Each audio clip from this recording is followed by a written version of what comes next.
ඔන්න ක්‍රිස්මස් එකට දවස් 6ක් වගේ චූටි කාලයක් තියෙද්දි කොහොම හරි ඔයාලට ක්‍රිස්මස් කේක් රෙසිපි එක ගේන්න මට පුළුවන් වුණා. ඔන්න ඔයාලට මේ ක්‍රිස්මස් එකේදී තනියම ගෙදරදිම රසම රස ක්‍රිස්මස් කේක් හදාගන්න පුළුවන්කම තියෙනවා. මේ වීඩියෝ එක ඉවර වෙනකම් බලන්න. A to Z කොහොමද පළතුරු කපාගන්නේ, ඒවා අනාගන්නේ, ඒවට කොහොමද අපි එසන්ස් වර්ග එකතු කරගන්නේ, එතකොට බේක් කරන්නේ, රැපින් කරන්නේ, මේ ඔක්කොම ඔයාලට අපි කියලා දෙනවා අද.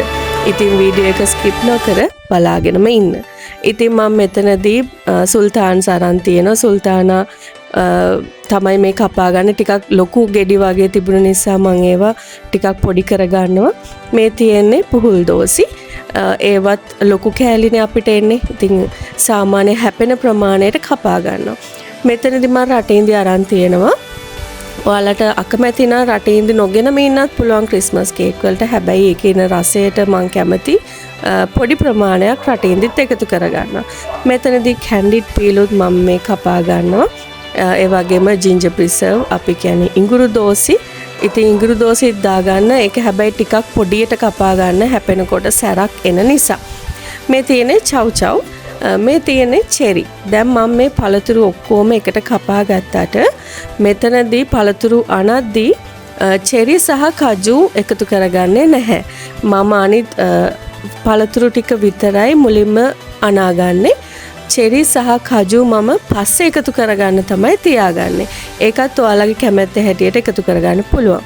මේ වෙලාවේදී කුළුබඩු මිශ්‍රණය, rose essence, almond essence, vanilla, ඒ වගේම මම මෙතනදී ගෝල්ඩන් සිරප් එක පාවිච්චි කරනවා. ගෝල්ඩන් සිරප් රෙසිපි එකට දෙන ප්‍රමාණයෙන් භාගයක් විතර තමයි මම මෙතනදී පාවිච්චි කරන්නේ. ඒ වගේම බ්‍රැන්ඩි ඒ ප්‍රමාණයෙන් භාගයක් විතර තමයි මේ බේක් කරන්න කලින් මේ මිශ්‍රණයට එකතු කරගන්නේ. විශේෂම කාරණාවක් තමයි මතක් කරන්න ඕනේ. ඔයා මේ පළතුරු කපන්න පාවිච්චි කරන චොපින් බෝඩ් එක, පිහිය, එතකොට ඔයා මේ අනන භාජනය, මේ හැමදේම හරිම පිරිසිදුව, තෙල් නැතුව වියලිව තියෙන්න ඕන. නැත්නම් මේකට වතුර හරි තෙල් හරි මොන හරි පොඩි දෙයක් තිබුණත් ඔයාගේ මේ පළතුරු මිශ්‍රණය ඉක්මනින් නරක් වෙන්න, නැත්නම් රසය වෙනස් වෙන්න ගොඩාක් ඉඩකඩ තියෙනවා. ඒ වගේම බ්‍රැන්ඩි වලට කැමති නැති කෙනෙක්ට, ඒ කියන්නේ ඇල්කොහොල් වර්ග වලට කැමති නැති කෙනෙකුට ඔයාට බ්‍රැන්ඩි එසන්ස් එක පාවිච්චි කරන්න පුළුවන්. හැබැයි එතකොට ඔයා මේකේ රෙසිපි එකට දීලා තියෙන ප්‍රමාණයෙන් භාගයක් තමයි පාවිච්චි කරන්න ඕන. මේ තියෙන්නේ මම පළතුරු ටික අනලා ඒක මම වෙනම තියාගන්නවා. ඔයාට කැමති දවසක් එක තියාගන්න, සතියක්ද දෙකක්ද ඒක අවශ්‍ය කාලයක් තියාගෙන බේක් කරන දවසට තමයි මම මේ බැටර් එක හදාගන්නේ. ඉතින් එතනදී මම බටර්, සීනි සහ බිත්තර කහමද වෙනම මිශ්‍රණයක් විදියට හදාගන්නවා. ඒ වගේම රුලන් ටික වෙනම මම කබලේ බදලා අරගන්නවා රන්වන් පාට එනකන්, සුවඳ එනකන්. ඒ වගේම බිත්තර සුදු මද ටික ස්ටිෆ් පීක් එනකන් වෙනමම බීට් කරගන්නවා. ඉතින් මං හිතනවා බිත්තර සුදු මද බීට් කරගන්න විදිහ අමුතුවෙන් කියලා දෙන්න අවශ්‍ය නැහැ. ඉතින් මෙතනදී එතකොට මට මිශ්‍රණ 3ක් ලැබෙනවා. මේ තුනෙන් කොටස එකතු කරගෙන මෙන්න මේ විදිහට එක පළතුරු මිශ්‍රණයට දාගෙන හොඳින් අනා ගන්න ඕනේ. මෙතනදී හැම පළතුරු කොටසක්ම ඒ බැටර් එකත් එක්ක හොඳින් අනා ගන්න අවශ්‍ය වෙනවා.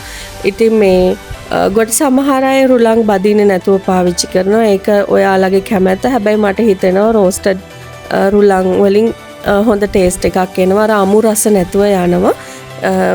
ඔයාලට අකමැති නම් නොබැද පාවිච්චි කරන්නත් පුළුවන්. මෙන්න මේ විදිහට මම අතින්ම තමයි අනාගන්නේ. ඇත්තට මේක හැන්දකින්වත් පත්තකින්වත් කරන්න චුට්ටක් අමාරුයි. පළතුරු වල බර වැඩි, පැණි ගතිය වැඩි නිසා අතින් අනා ගන්නවා. ඔයාට කැමති නම් මේ වෙලාවේදී බේක් කරන්න කලින් චෙරි සහ කජු එකතු කරගන්නත් පුළුවන්. ඕනේ නම් ඒකෙන් භාගයක් එකතු කරගන්නත් පුළුවන්.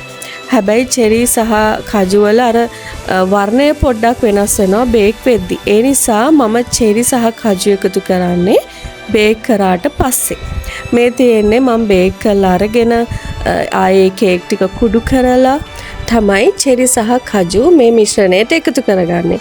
මේ වෙලාවේදී මම අර කලින් පාවිච්චි නොකරපු බ්‍රැන්ඩි කොටස, ඒ වගේම ගෝල්ඩන් සිරප්, ආයෙමත් මම මෙතනට ජෑම් එකතු කරගන්නවා. ඉතින් ඔයාලට ඕන නම් ස්ට්‍රෝබෙරි ජෑම් වගේ රතු පාට ජෑම් එකක් පාවිච්චි කරන්න පුළුවන්. හැබැයි මට ඒකේ කලර් එක ගොඩක් තද වෙන්න ඕනේ නැති නිසා මම මෙතනදී පයිනැපල් ජෑම් එක පාවිච්චි කරනවා. ඕනේ නම් ඔයාලට මික්ස් ෆෘට් ජෑම් පාවිච්චි කරන්නත් පුළුවන්. ඉතින් අතේ තෙත ප්‍රමාණය බල ඔයා කොටස මේක අනා ගන්න. මම බේක් කරන උෂ්ණත්වය ගැන පැහැදිලි කරේ නෑ. ඔයා ගෙදරදී මේක බේක් කරනවා නම් අනිවාර්යයෙන්ම ඔයාගේ තැටියට පත්තර පිටු 7ක්වත් දාලා ඊට උඩින් ඔයා දාගන්න ඕනේ ඔයිල් පේපර් එකක්. ඒ වගේම ඔයාගේ මිශ්‍රණය අඟලක උස විතරයි අපි මේ තැටියට දාගන්න ඕනේ. මොකද ඊට වැඩිය උසකට දාගත්තොත් ඔයාගේ උඩ කේක් එකේ උඩ කර වෙලා මැද අමු වෙන්න බලනවා. ඉතින් අනිවාර්යයෙන්ම අඟලේ උසට දාලා බේක් කරගන්න. මෙන්න මෙහෙම තමයි මම කේක් ටික කුඩු කරලා මේ විදිහට දාගන්නේ. ඇත්තටම ඔයාලට මේ ක්‍රමයට වෙඩින් කේක් හදාගන්නත් පුළුවන්.